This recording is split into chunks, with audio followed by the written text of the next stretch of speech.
Hello বন্ধুরা, good afternoon. আজকের আমি আপনাদের একটা রান্না দেখাবো। তুর্কি। এটা হয়তো বাংলাদেশে তুর্কি আছে কিনা জানি না, আমি দেখি নাই। এটা দেখতে কিছুটা চিকেনের মতো, কিন্তু এটার নাম তুর্কি। এটা অনেক বড় হয়। এটা মূলত আজকের কানাডা। সব বাসায় মোটামুটি রান্না করা হবে তুর্কি। আহ, কিন্তু আমার তুর্কিটা 10 কিলোগ্রাম, তাই এটা তো খেয়ে আমরা চারজনে সম্ভব না, তাই আমি আমার দেবরকে দাওয়াত দিয়েছি, ওরা আসবে। তাই তুর্কিটা দেখেন কত বড়। এটা থ্যাঙ্কস গিভিং ডে, কানাডার একটা স্পেশাল ডে। এটার অনেক ইতিহাস আছে, তাই এই দিনে ওরা এই তুর্কিটা খাবেই। তাই আপনাদের আমি সেই তুর্কি রান্নাটা দেখাবো। এই দেখুন তুর্কিটা আমি রান্না করতেছি। এই দেখেন, এটা হোল একদম আস্তা তুর্কি রান্না করা হবে। এটা 10 কিলোগ্রাম ওয়েট, প্রায় অল্প একটু কম আর কি। তো এটা, তাই এই যে রান্নাগুলি আপনাদের যদি ভালো লেগে থাকে অবশ্যই আমাকে সাবস্ক্রাইব করবেন আর কমেন্ট লিখবেন। তাহলে দেখেন এই তুর্কিটা আমি কিভাবে রান্না করতেছি। তাই আপনারা ধৈর্য সহকারে স্টেপ বাই স্টেপ দেখবেন। তাহলে চলুন এবার আমি তুর্কিটা আপনাদের রান্না করা দেখাবো। কি কি এর ভিতর দিলাম, কিভাবে আমরা খাই, কিভাবে পরিবেশনা করি, সব কিছু একটু একটু করে আপনাদের দেখাবো। মূলত আমি তুর্কি রান্নার রেসিপিটা আপনাদের দেখাচ্ছি। আর এটা কিভাবে আমরা খাই, এই ক্যানাডার মানুষ খায়, ওটা আমি আপনাদের দেখিয়ে দেব। তাহলে দেখুন তুর্কিটা, এই দেখেন ফ্রেশ অন্টারিও ইয়াং তুর্কি। এটা ওয়েট হচ্ছে 9.51 কেজি, মানে প্রায় 10 কেজির মতো।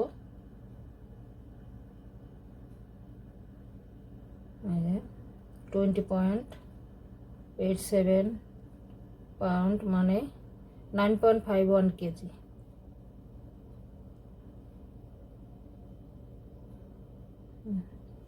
তুর্কি, এটার নাম হচ্ছে তুর্কি।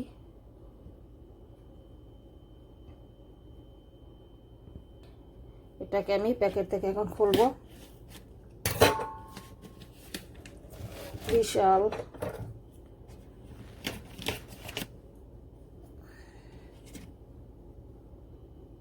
দেখুন, দেখে বিশাল চিকেনের মতো। তো ভিতরে যে গিলা কলজাগুলি এইভাবে প্যাকেট করে যে ভিতরে রেখে দেয়। অনেক বড় বিশাল চিকেন দেখতে। এখন কত বড় পাখনা।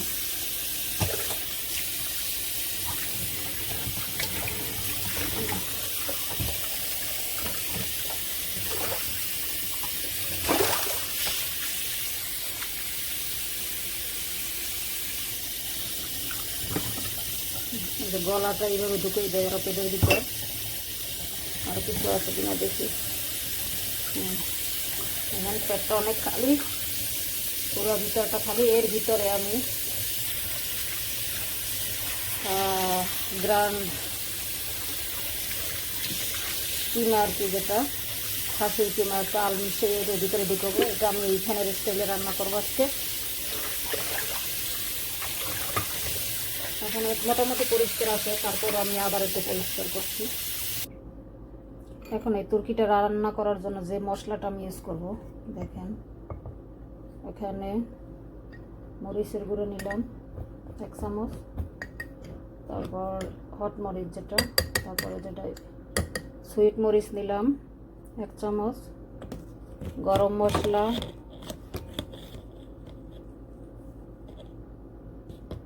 1 চামচ, রসুনের পাউডার 1 চামচ,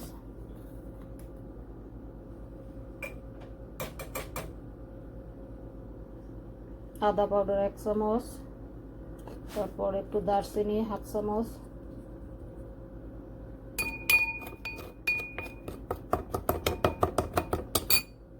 সামান্য লবণ 1 চামচের মতো, ছোট 1 চামচের মতো। এটা দিয়ে মশলাটা পানি দিয়ে ভিজিয়ে রাখবো।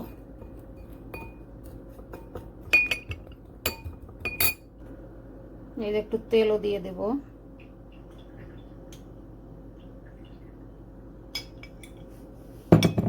তারপরে পানি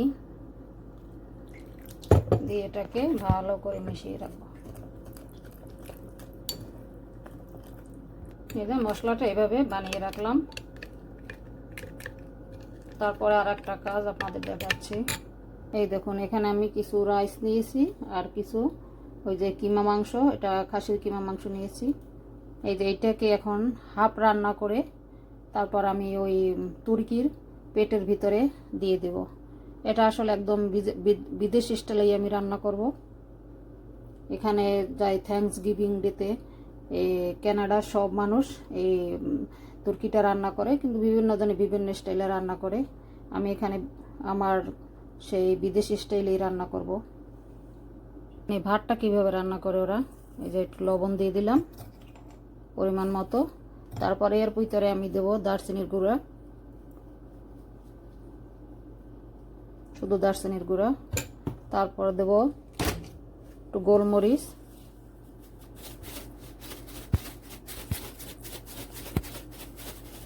গোলমরিচটা দিয়ে দিলাম। তারপরে দেব তেল 1 চামচের মতো দিয়ে এটাকে ভালো করে মাখিয়ে তারপরে আমি রান্না করব। এভাবে করে কিমার সাথে চালটাকে ভালো করে মিশিয়ে তারপরে আমি রান্না বসাই দেব। এই দেখুন, কিমা আর রাইস মাখানো শেষ। তারপরে আমি এটাকে একটু সামান্য ভেজে নেব, তারপরে পানিটা দেব। এবারে চালটাকে আর কিমাটাকে একটু ভেজে নিলাম, আর একটু ভেজে তারপরে পানিটা দেব। এই চালটা কিন্তু একদম একটু আঠা আঠা হয়, এটা বেশি পানি দেওয়া যাবে না।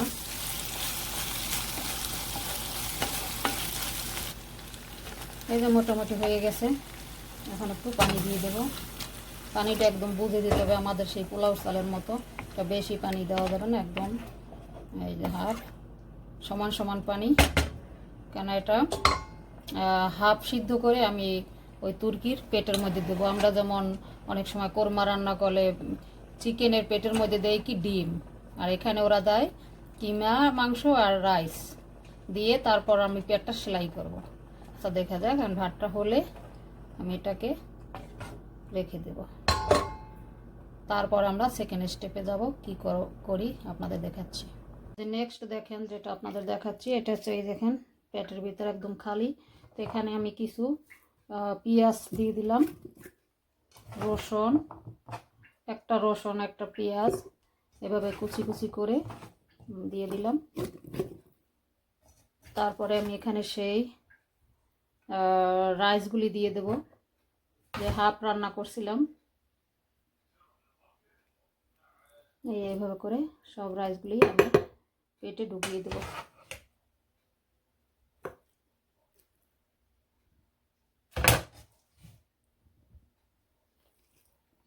এই যে ভাত আর ওই কিমা মাংস ঢুকাইলাম, তারপর আবার একটু সামনে দিয়ে আবার পেঁয়াজ রসুনগুলি দিয়ে দেব। এই দেখেন সব ঢুকিয়ে দিলাম। এবার দেখাবো, দেখেন এই যে আমি একটা সুই আর এই যে সুতা সহ নিয়েছি, এইটা দিয়ে এই যে করি আমি সেলাই করে দেব। এইভাবে করে সেলাই করে দেব। যে পিছনের দিকে সেলাই করা শেষ, তারপর আমি এই যে তুর্কিটার সামনের দিকে একইভাবে পেঁয়াজ রসুন আর ওই চাল কিমা দিয়ে সেলাই করে নিলাম। যে আমার 2 সাইড সেলাই করা শেষ, একদম বন্ধ। এবারে আমি সেকেন্ড স্টেপে যাব। এই যে আমার চিকেন, এখানে এই যে তা হাত দুইটা বাঁধলাম, এখানে পা বাঁধলাম। এখন এটাকে আমি বয়েল শুরু করব। তাহলে আমি এখন এই যে তুর্কিটা যে বয়েল করব তার মধ্যে কি কি দিতেছি, এই যে এখানে বড় 2টা পেঁয়াজ, তারপর এই যে গরম মশলা যেটা 4-5 পিস দারচিনি, তারপর 4 পিস তেজপাতা, 20-30টার মতো এলাচি আর 2টা স্টার দিয়ে আমি এটাকে বয়েল করব।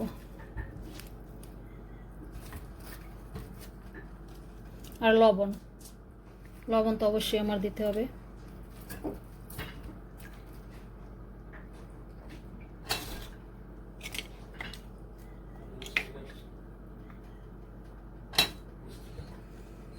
তারপরে এই বয়েলের ভিতর আমি আর একটা জিনিস দিচ্ছি, এটা হচ্ছে মিষ্টিকে বলে। এটা দিয়ে দিলে হবে কি, ওই তুর্কিটা থেকে কোনো খারাপ গন্ধ থাকলে এটা চলে যাবে। এই যে আমার তুর্কি বয়েল হইতেছে, এই যে দেখেন কি অবস্থায় আছে। এইভাবে বয়েল হবে 1 ঘন্টা পর্যন্ত আমি এটাকে বয়েল করব।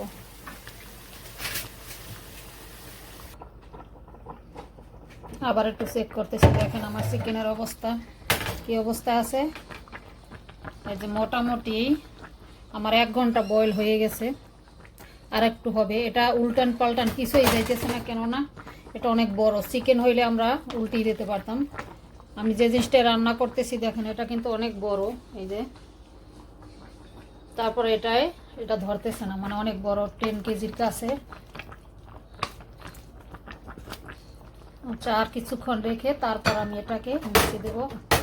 মোটামুটি হাফ বয়েল হয়েছে।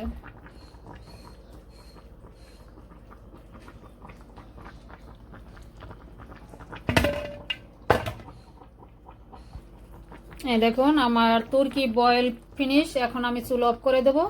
এইটা যখন ঠান্ডা হবে তখন আমি এটাকে আলাদা করে ওটার সাথে মশলা মাখিয়ে তারপর আমি নিচে যেটা ওভেনে দিব। এই দেখেন একদম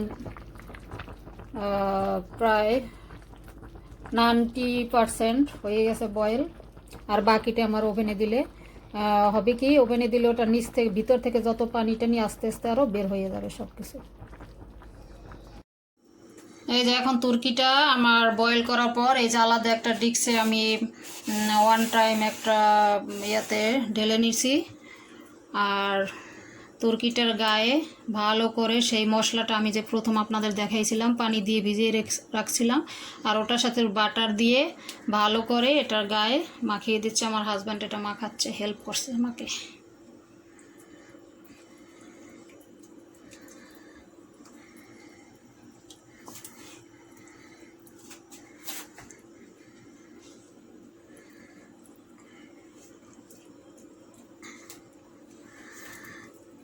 উপর নিচ ভালো করে মশলাটা মাখাইতে হবে।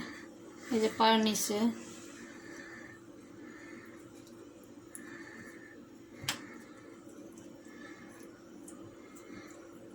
একটা জিনিস আপনাদের দেখাই দিই, যখন দেখবেন এই তুর্কিটা রান্না প্রায়, এই দেখেন পানি টানি বের হয়ে তেল বের হয়েছে, এখন আপনি কিভাবে সিদ্ধ হয়েছে কিভাবে চেক করবেন, এইভাবে দেখবেন। এই দেখেন একদম সিদ্ধ হয়ে গেছে ভিতরে।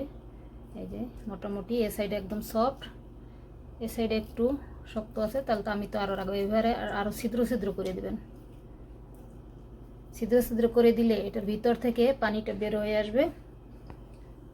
তারপরে যেটা করবেন, এইখান থেকে এই যে তেল নিয়ে এভাবে দিয়ে দেবেন বারবার করে। দেখছেন, দেখতে একদম আমাদের সেই বাংলাদেশের গ্রিল চিকেনের মতো হয়ে গেছে কালারটা। এভাবে ওই সাইডটাও এভাবে করে দিতে হবে। ট্রেটা ঘুরেই নেবেন আস্তে আস্তে করে, এরকম হাত দিয়ে। এই দেখেন এভাবে ঘুরিয়ে নেবেন সবসময়, কিন্তু বি কেয়ারফুল। 10 কিলোগ্রাম, এভাবে সাবধানেই রান্না করতে হবে। এভাবে সাইডও এরকম ছিদ্র করে দেখবেন এটা শক্ত কিনা। এটা আমার মোটামুটি সিদ্ধ হয়ে গেছে। এটা বুক সাইডটা তো একটু শক্ত থাকে সবসময়ের জন্যই। এ সাইডেও এরকম আপনি এই যে স্যুপটা, যেটা পানিটা বের হয়েছে তেলটা বের হয়েছে, এইটা এইভাবে করে চামচ দিয়ে দিয়ে দেবেন।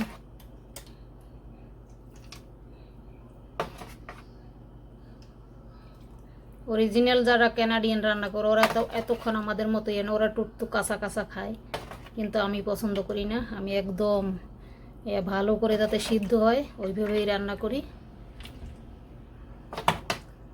এইভাবে দিয়ে দিবেন ঝোলটা।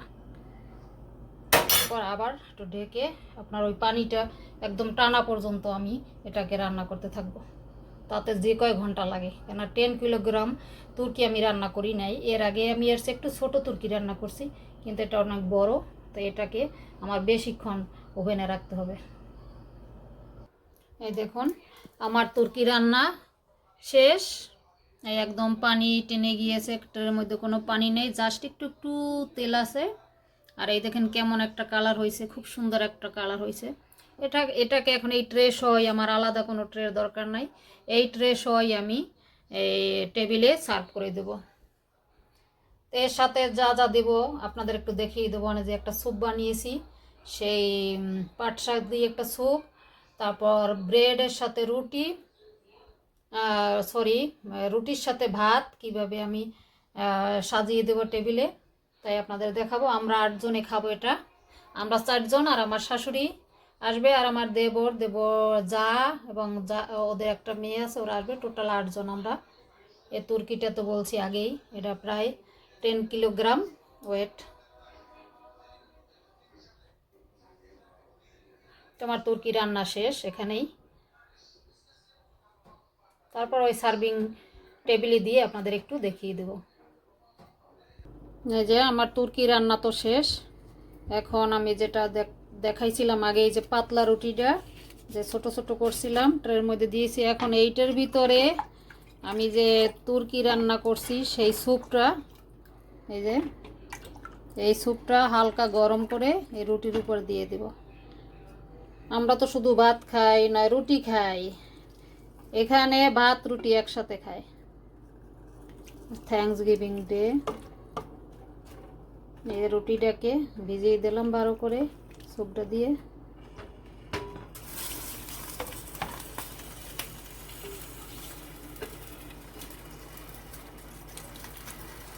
ঠিক আছে, এই যে একদম ভালো করে একটু চুবিয়ে চুবিয়ে ভিজিয়ে দিলাম। তারপরে এইটার উপরে আমি ভাত দেব।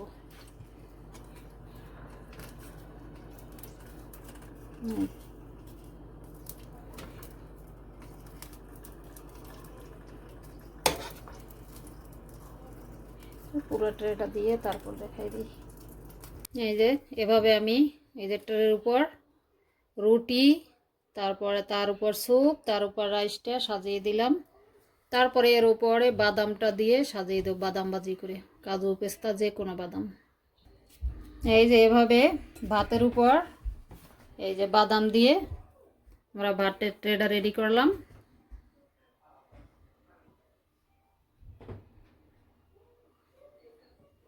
দেখছেন রুটি আর ভাত একসাথে কিভাবে আমরা খাই কানাডা। এই যে আপনাদের যে একটা পাট শাকের স্যুপ আমরা তুর্কির সাথে খাই, এটি দেখেন স্যুপটা হয়ে গেছে। এখন এটার ভিতরে এই যে রসুন ভাজি করে আমি দিয়ে দেব। এই দেখুন আমার রসুনটা ভাজা শেষ, এটা ডাইরেক্ট আমি ওই সেই বাটির মধ্যে ঢেলে দেব। ফিনিশ আমার সব রান্না। এখন শুধু টেবিলটা আপনাদের দেখাই দিব কিভাবে তুর্কির সাথে আমরা এগুলো পরিবেশনা করি। এই যে ফাইনাল লুকিং আমার তুর্কির সাথে রাইস। তারপরে এখানে দেখেন এই যে এটা একটা সস, হট সস, তারপরে এটা হচ্ছে সেই স্যুপ। এই তো আমার ফাইনাল লুকিং তুর্কির সাথে আমরা দাদা খাবো। এই দেখেন,